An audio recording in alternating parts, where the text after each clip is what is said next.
Hi guys and welcome back. तो आज में हमारे पास काफी इंटरेस्टिंग न्यूज है, तो वीडियो के अंत तक जरूर देखना। तो शुरुआत कर लेते हैं अपनी पहली न्यूज से। तो सबसे पहले हम बात कर लेते हैं एपिक गेमिंग और जॉनथन के बारे में। तो जैसे कि टीम एपिक गेमिंग को आज की मैचेस के बाद सर्वाइवल मैचेस खेलने हैं, जहां पर उनको टॉप 8 में आना होगा सेमीफाइनल्स में जाने के लिए। एंड बात करिए टीम एपिक से परफॉर्मेंस के बारे में, तो वो ग्रुप सी के मैचेस में अच्छा कर रहे हैं एंड साथ ही में जॉनथन एलिमिनेटर कंटेंडर्स में थर्ड पर हैं, एज उन्होंने 24 मैचेस में 48 फिनिशेस किए। सो मीजी ने एपिक गेमिंग और जॉनथन के लिए क्या बोला आप लोग देख सकते हो। जॉनी ही परफॉर्म करेगा बस पूरी टीम में से। यार प्रभजोत भाई, मैं मानता हूँ कि थोड़ा सा ना भरोसा ही नहीं हो पा रहा है। वो ट्रॉय तमिलियन पर पुश कर देते अगर ना, तो बहुत ही अच्छा हो जाता। बहुत सुनहरा मौका था। हाइड्रो का हर गेम जीजी हो रहा है। हाइड्रो ठीक है, मतलब अभी तो मेरे हिसाब से ठीक ही खेला है, बट वही है कि सर्वाइवल में ये वाला गेम काम नहीं आएगा। 6 प्लेसमेंट पॉइंट मान लेते हैं कि आपने निकाल दिया, और साथ में आपने 4 फिनिशेस भी निकाल दिए। हर मैच में आप 10 लेकर गए, पर संभव नहीं है कि 12 के 12 मैचेस में आप 10 लेकर जाओ। तो कम से कम 3-4 मैच तो होगा जो खराब होगा। तो 3-4 मैच भी हटाने वाले 8, तो 80 भी आप लेकर गए तो भी आप क्वालिफाई नहीं होंगे। नाउ बात करें ओमेगा और हेक्टर के बारे में, तो बीस ने यूट्यूब पर अपना गेम प्ले पीओवी अपलोड किया था, जिसमें हेक्टर ने बीस और डिवाइन गेमिंग के लिए कुछ ऐसा बोला था। डाल दे कोई दिक्कत नहीं। मैंने डिवाइन देख के इसका लड़ना खड़ा हो जाता है भाई।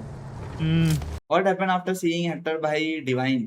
अरे वो मस्ती है यार, वो तुम लोग इतना मत लो, हम सब लोग आपस में दोस्ती है भाई गेम के बाद तो। सो अब बात करें ओमेगा के बारे में, सो काफी लोग उनको बीस्ट और हेक्टर के वायरल वीडियो पर रिएक्ट करने के लिए बोल रहे थे, जिस पर उनका कुछ ऐसा कहना है। स्पेशली जो तुम 20 का पीओवी ने ये बोला अरे ठीक है ना। पहली चीज, मेरा क्या जा रहा है, अगर उसको कोई दिक्कत होती तो कल मिला ना, मुझे यहीं पे मिला है बूट कैंप के बाद थोड़ी दूर। कोई दिक्कत होती तो बोलता है, या फिर ना बोलता आके। अगर कोई सामने से आके बोल रहा है तो ऑब्वियस सी बात है ना, उसको कोई दिक्कत नहीं होगी तुमसे। क्यों स्ट्रेस ले रहे हो भाई? तुम क्या चाहते हो? मैं अभी कोई चीज देखूं, फिर मैं उसके ऊपर रिएक्ट कर, फिर वो बात और आगे जाए, फिर और जाए। अरे अपना गेम वेम खेलेंगे यार, बकचोदी करेंगे, क्यों खामखा की टेंशन देनी है? किसी से कुछ नहीं बिगड़ना, कोई किसी को बिगाड़ना होगा सामने ही है, हम इधर है उधर है। ये ऑनलाइन और ये सारी बकचोदियों में जीवन व्यर्थ है। नाउ नेक्स्ट हम बात करते हैं एसडीएल पहाड़ी गेमर के बारे में, जो एसडीएल फ्री फायर के प्लेयर हैं। सो कल की वीडियो में हमने बात किया था कि ठग के अकॉर्डिंग एलिट में बड़े चेंजेस होने वाले हैं, एंड वो चेंजेस हो भी चुके हैं। और पहाड़ी जो टीम एलिट के प्लेयर हैं, उन्होंने टीम के लिए क्या बोला आप लोग देख सकते हो। लाइनअप विद रोल्स देखते हैं गाइस। यार लाइनअप का थोड़ा पीटी चल रहा है, आप लोग देख रहे होंगे स्ट्रीम्स वगैरह पे। थोड़ा सा कोऑर्डिनेशन में दिक्कत है अभी।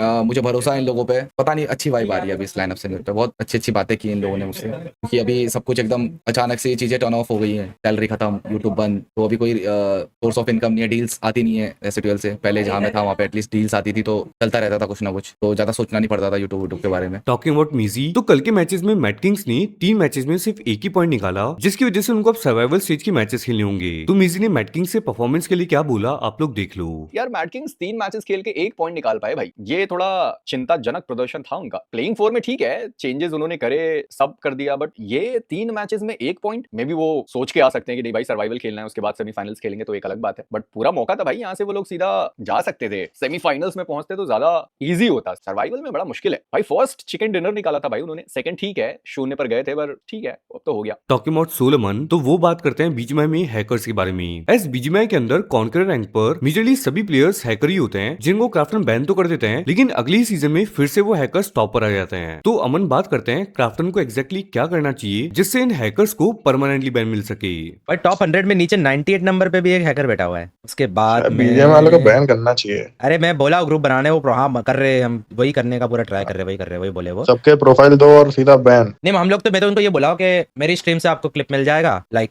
कैसे मारा है। इसीलिए जो वैनगार्ड वाला फीचर है ना, वो बीजीएमआई में आ जाना चाहिए। वैनगार्ड वाला एक फीचर है, जैसे रायट ने वैलोरेंट में क्या होता है गाइस, मैं आपको दिखाता हूँ, मैं आपको आज दिखाता हूँ। ये एक सॉफ्टवेयर है रायट वैनगार्ड करके, खुलता नहीं है, ठीक है, ये हमेशा ऑन रहेगा। अब रायट के जितने भी गेम्स होंगे ना, वो इसके थ्रू चलेंगे। अगर उन्होंने आपको बैन दिया तो ये रायट वैनगार्ड क्या करेगा, आपके पीसी का जीपीयू और सीपीयू का नंबर लेगा, वो नंबर लेगा, उस नंबर को डाल देगा ब्लैकलिस्ट में। अब होगा क्या, वो ब्लैकलिस्ट में अगर वो नंबर डाल दिया तो रायट वैनगार्ड एक्टिवेट होगा नहीं, और इसके बिना रायट का कोई भी गेम नहीं चलता है। नाउ हैकर्स की बात हो रही है, तो बात करते हैं पीयूष जोशी के बारे में। वेल उनके लिए ये बोला जा रहा है दैट वो अपनी लाइव स्ट्रीम पर एक्सपोज हो गए फ्री फायर में हैक यूज करने की वजह से। एंड इसके रिस्पॉन्स में पीयूष का कुछ ऐसा कहना है। गेम की हालत खराब थी, आपको पता है। यूट्यूबर्स तक पैनल लगा के घूम रहे हैं, हर दूसरे गेम में पैनल यूजर हैकर बहुत कॉमन हो चुका है। कितनों को रिपोर्ट किया भाई, मैंने आज तक जितने सालों से फ्री फायर पीसी में खेला है, आज तक कुछ यूज नहीं किया है, बस मैं खेल रहा हूँ, दब रहा हूँ इनके नीचे। तो मैंने कहा इसके खिलाफ आवाज उठानी चाहिए। तो मैंने ही एक लाइव एग्जांपल बन के आपको दिखा रहा हूँ कि हैक होता क्या है, ठीक है। ये बंदे क्या करते हैं, मैं ये नहीं बोल रहा हूँ आप लगाओ आप यूज करो, बस मैं दिखा रहा हूँ आपको होता क्या है, ये उससे क्या होता है। मैं देख रहा हूँ फ्री फायर को टेस्ट कर रहा हूँ कि अगर मैं ये चीज करूंगा जैसे सामने वाला कर रहा है, तो मुझे कैसा फील होगा, मुझे कैसा लगेगा। मैं तो कुछ नहीं, मैं तो चिल था अपना आराम से। नाउ बात करें फ्री फायर के पब्लिशर्स की, तो उन्होंने पीयूष जोशी के अगेंस्ट एक्शन लिया है, जिसमें उन्होंने पीयूष को बुया अवार्ड से रिमूव कर दिया एंड इसकी वजह से पीयूष को फ्री फायर के सभी वीडियोस और स्ट्रीम्स को डिलीट करना पड़ा।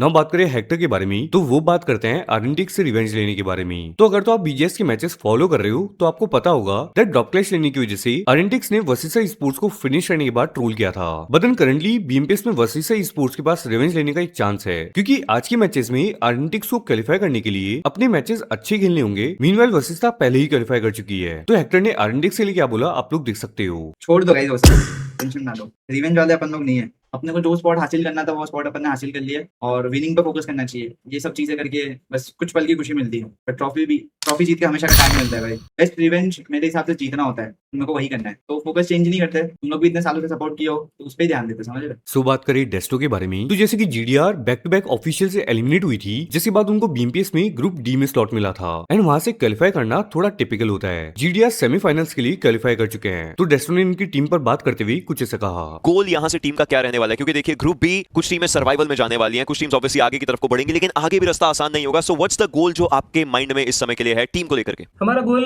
स्टार्टिंग से ही क्लियर था। हमें ग्रुप डी से हमने स्टार्ट किया था, तो जब हम ग्रुप डी हमें मिला था तो हमने एक टीम मीटिंग करी थी। हमने यही बात करी थी कि हमें ये नहीं देखना हम कौन से ग्रुप में है, इट इज अबाउट हम जाएंगे, हमारे 3 मैच होंगे, हमें वो 3 मैच बढ़िया खेलने हैं एंड वी मूव फॉरवर्ड। तो हमने वही माइंडसेट रखा है अभी तक पूरे इवेंट में and we have been doing pretty well, एक दिन को छोड़ के। इट इज ऑल अबाउट जो मिल रहा है, जितना मिल रहा है उसको एग्जीक्यूट अच्छा करो। अगर अच्छा नहीं जाता है will discuss it and will improve. Now बात करें लॉल्स के बारे में, तो वो बात करते हैं लाइव स्ट्रीम और रियल लाइफ में स्ट्रीमर्स के प्रॉब्लम के बारे में। आप इतने खुश कैसे रहते हो हमेशा? 8 साल से दिख रहा हूँ। ये खुशी के पीछे के गम आपको क्या पता जनाब। हम जो दिखते हैं वैसे अंदर से नहीं होते। बट वही है, अगर मैं आके यहाँ पे रोऊंगा एंड आप लोग आते हो यहाँ पे हंसने के लिए तो वो मैच नहीं हो पाएगा ना। तो मैं हंसता हूँ, आप भी हंसते हो, अपना काम पूरा। बाकी मेरे लाइफ में जो चलते हो बैकग्राउंड पे चलती रहते, तो कोई टेंशन नहीं ब्रो। होता है ये स्माइल के पीछे का दर्द भी कुछ लोगों को ही पता होता है, जो मेरे एकदम क्लोज वंस है। बाकी चिल है ब्रो, एंजॉय करो लाइफ, मेरा मानना वही है। उसके बाद हम फिर से बात करते हैं ओमेगा के बारे में। तो जैसे कि ईएनसी के लिए स्लग को भी बीजीएमआई टीम में लिया गया है एंड काफी लोगों को नेशनल टीम बैलेंस नहीं लग रही थी, क्योंकि कुछ डिजर्विंग प्लेयर्स को टीम में नहीं लिया गया। तो ओमेगा ने इन सब बात करते हुए कुछ ऐसा कहा। मैं आईडी की जगह होता है, कोई भी होता तो वो देखता है कि उसका खुद का एनालिसिस कैसा है। अब उसने बाहर की टीम्स के मैचेस देखे हैं, ऑब्वियसली हर कोई देखता रहता है, तो उसने कुछ सोचा होगा ना कि उसको ऐसे प्लेयर्स चाहिए जो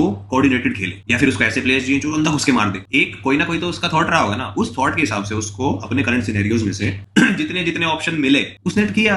अब तुम जो उस पे हर किसी का ओपिनियन मांगने से क्या हो जाएगा, या उसको फोर्स करके कि तुम ये चेंज करो वो चेंज करो, नहीं होता ना भाई। तुम एक साइड पे सब बोलते हैं इंडिया को ऊपर देखना है, इंडिया को ऊपर देखना है। जब इंडिया को ऊपर देखने के लिए अनकंफर्टेबल डिसीजंस लेने पड़ते हैं, तब सबकी गांड फट जाती है भाई कि ओ फक ये कैसे कर दिया, मेरे इसको छोड़ दिया, मेरे उसको छोड़ दिया। अरे यार तुम घर बैठे हो, तुम घर रहो ना। नाउ टॉकिंग अबाउट रॉनी, तो जैसे कि रॉनी ने ओजी के पॉडकास्ट में मान्या के लिए स्टेटमेंट दिया था दैट वो उनके साथ दोबारा नहीं खेलना चाहते एंड इसके बाद काफी लोगों को लग रहा था दैट मान्या और रॉनी के बीच कुछ लफड़ा हुआ है। तो रॉनी ने मान्या के लिए कुछ ऐसा कहा। पाजी मान्या से गुस्सा ना हो, सब भाई हैं अपने कॉल मान्या। अरे मान्या ने मेरे को खुद से आगे से मैसेज करा, कांग्रेचुलेशन भाई, मैंने भी आगे से उसको मैसेज करा, मिलते हैं लैन पे तुम भाई। हमारा ऐसा कुछ नहीं है एक दूसरे का, चिल सीन है यार। देखो गेम के अंदर हम एक प्रोफेशनल प्लेयर्स है, ठीक है। हम किसी को नहीं जानते कि कौन है क्या है, बस हमारे लिए वो जीतना होता है, मतलब चिकन होता है, समझ लो। एंड गेम के बाद हम सब लोग भाई है, जितने भी 2 टीम्स है। किसी का हम दिल पे लेके नहीं रखते ना, किसी की बात हमें बुरी लगती। मुझे कोई ऐसा नापसंद नहीं है, बट अगर मुझे कोई नापसंद करता है तो बात उनका भी होगी, समझ रहे, अपना कोई इसमें लुकआउट। वेल लास्टली हम बात कर लेते हैं एसिडल के फन रन के बारे में। तो जैसे कि हमने कल की वीडियो में फन रन की डिटेल्स को एक्सप्लेन किया था, जिसमें एसिडल की क्रिएटर्स अपने फैंस के साथ रनिंग करेंगे एंड गेम्स खेलेंगे। तो अमन फन रन पर बात करते हुए कुछ ऐसे कहते हैं। 6 को कौन सा रन है और क्या होगा और आप होगे क्या उसमें? यस मैं हूँ उसमें, मैं हूँ निखिल भाई, उसमें तो मैं हूँ। EWC के लिए रन है वो 3 किलोमीटर का सुबह, just for fun, time pass, photo खींच सकते हो, साथ में दौड़ेंगे, दौड़ के